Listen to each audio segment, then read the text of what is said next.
Hey everybody, it's me, Ryer Appeldoorn, and welcome to the... well, you know where we are.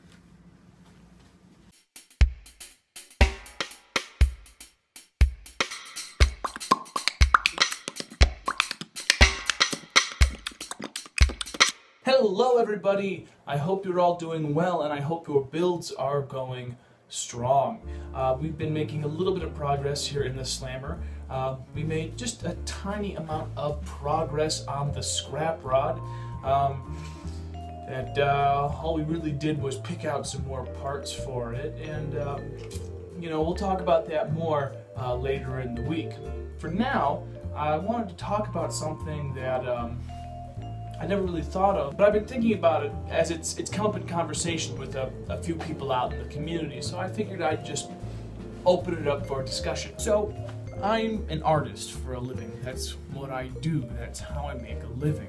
I make props, I make set design, or I make signs, or if I'm lucky enough, there are even those who might be interested in my fine art.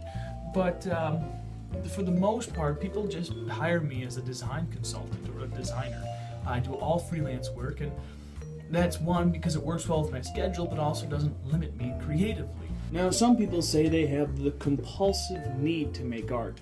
They wouldn't feel right if they couldn't just create all the time, and to a degree I have that as well, but not a lot. It's not that I'm constantly driven to make art. I'm a creative person. I like to pride myself on the fact that I'm a creative person, but I don't have to make art. It's, of course I'm a doodler. Of course I enjoy doing it, but it's not something I need to do or else I'll go insane.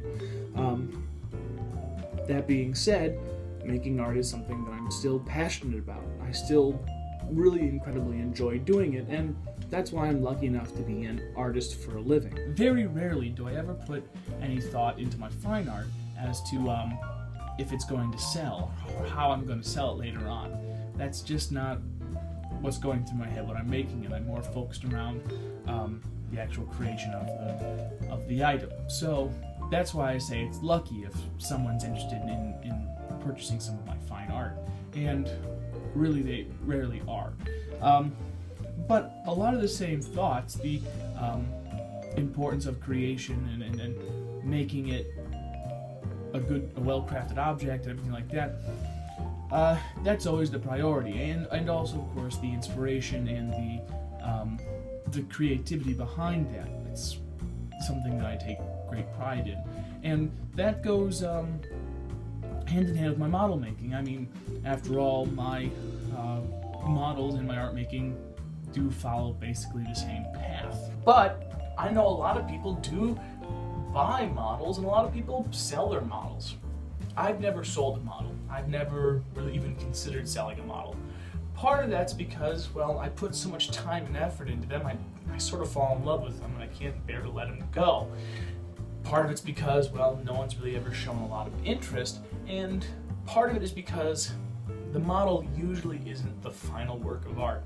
A good example of that are the Beasties. The ones I've made so far, none of them have meant to be works of art themselves. They've all been props towards the final product. In the Beasties case, the final product has been the Beastie book, and it's actually grown from there, mostly because of you guys out in the community. So that's really exciting, but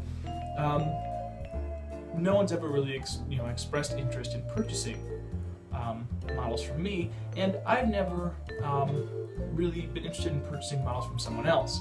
I mean, I've wanted to. I've seen models that I've absolutely been in love with and I've wanted to own, but let's face it, I'm an artist for a living. I can't really afford to do that. I'm sure we've all seen videos about buying models and supporting your local modeler and everything like that. It's something that we're all compelled to do, especially if we see a product that we're a huge fan of. I certainly hope to be doing that eventually. I've never really heard anybody talk about selling their models. How are do they feel comfortable selling their models? Do they make their models with the intention of being sold? It's not that I'm looking to sell my models, it's just something that I'm curious about, because it goes hand in hand with the creation process. You create something, you spend hours of time thinking about the concept, thinking about the work behind it, and thinking, and putting the time into making a beautiful finished product. Is part of your creation process keeping that work of art and allowing it to be on your shelf as a way of self-inspiration, or is part of your creation process letting it go, so that way you're free of the project, free of the burdens of the creativity that took to make that, and someone else can enjoy it. You can take from that and start your next build. I don't know, I'm kind of in between. Really, in the end, I'm more comfortable with selling things based off of my models. I would love to sell prints, or I would love to sell the Beastie book, or any future books that I plan on doing about my model cars. And the only reason I haven't done it is because it's a costly thing. I mean, there's simply not enough interest in the work that I make to justify putting the amount of money that it takes to self-publish or self-print. It's just not something that's fiscally responsible for me at this time. And, that's probably okay. One day I eventually hope to have enough of an artistic following that I can actually move on with the creation of my with the artistic goals of my model making. So the books that I want to make about it, the photos that I want to take, things like that, I would absolutely love to be able to share that with people in the print format. And maybe one day I'll have the following to do that. If not, that's completely okay, because, well, I love model making. It's something that just works for me. It's a creative outlet that I am infatuated with. So I'm not really so by no means am I complaining, and I'll be completely content if that's all I ever do is just make the models. It's a way of expressing that is unique and I love doing. Anyway, speaking of photographs, last week I put out a thing for a contest because I had over 100 subscribers, and it happened in just a couple of weeks. I was so excited, and I still am excited about that. The interactions I'm having with you guys are awesome, and I'm having a great time talking and learning everything about that. So I put out a contest saying if you answered a few of my questions, then I would enter you into a random drawing to win a print of your favorite Beastie. And it's been a week, and that was the deadline that I put on the project. So I took everybody who answered the questions to some degree. There were a couple of you who just congratulated me, and thank you for that.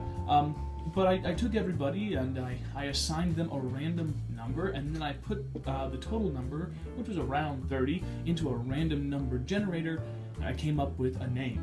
And that person, the person who won, was Vincent Weston. Vincent Weston, yes.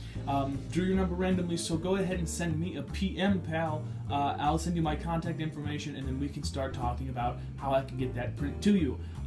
Thank you so much for commenting, and thank you everybody for commenting. I really appreciate it. So thank you everybody for your support. Thank you everybody for your communication. Thank you everyone for hanging out with me here in the YouTube model making world. I'm having a great time watching everyone with their builds. I'm having a great time talking with people and learning about all the projects that are going on and kind of sharing with your creative process. Thank you also for liking and subscribing and doing all that cool stuff, and leave a comment. I'd love to hear your thoughts about what I randomly talk about all the time. It's a lot of fun. For now, we're just waiting for all of our kits to arrive in the mail. They should be here any day, and man, the builds are going really strong, and I'm going to start posting some videos about how I do my process, see if it's unique, or see if any of you have any ways you do it yourselves, and hopefully a lot of these builds will not only start getting made, but also start being completed and maybe actually be cool. So yeah, that's all for now. I'll talk to you later. Thanks for watching.